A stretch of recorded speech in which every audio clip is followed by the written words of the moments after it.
Hello. The news which is coming in thick and fast of Putin sending troops into the East Ukraine marks the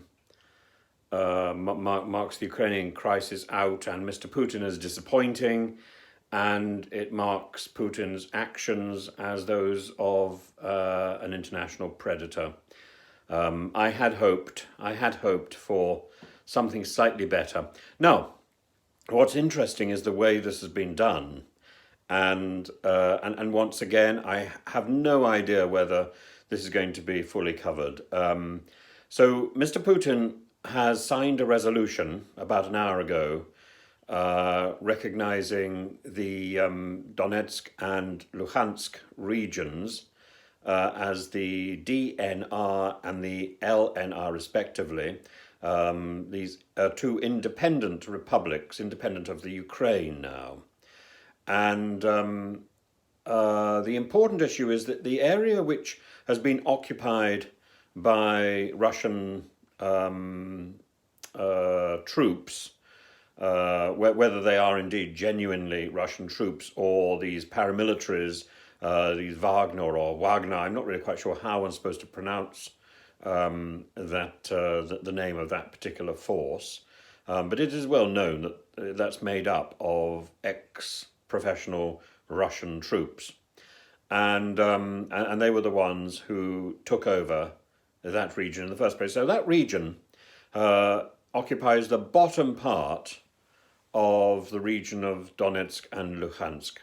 Now, there's a person who's the deputy chairman of the Russian Federation's Council of International Affairs, has clarified. His name is Andrei Klimov, and he's clarified that the document that Mr. Putin has signed refers to the currently established borders, and other people have made it very clear that Putin's document encompasses the whole of these two regions, not just the area that is already under Russian or pseudo-Russian control. So this is extremely worrying. So Putin is making a play for the area of these two regions, which is already significantly under Ukrainian government control. So this is an act of war, there's no question.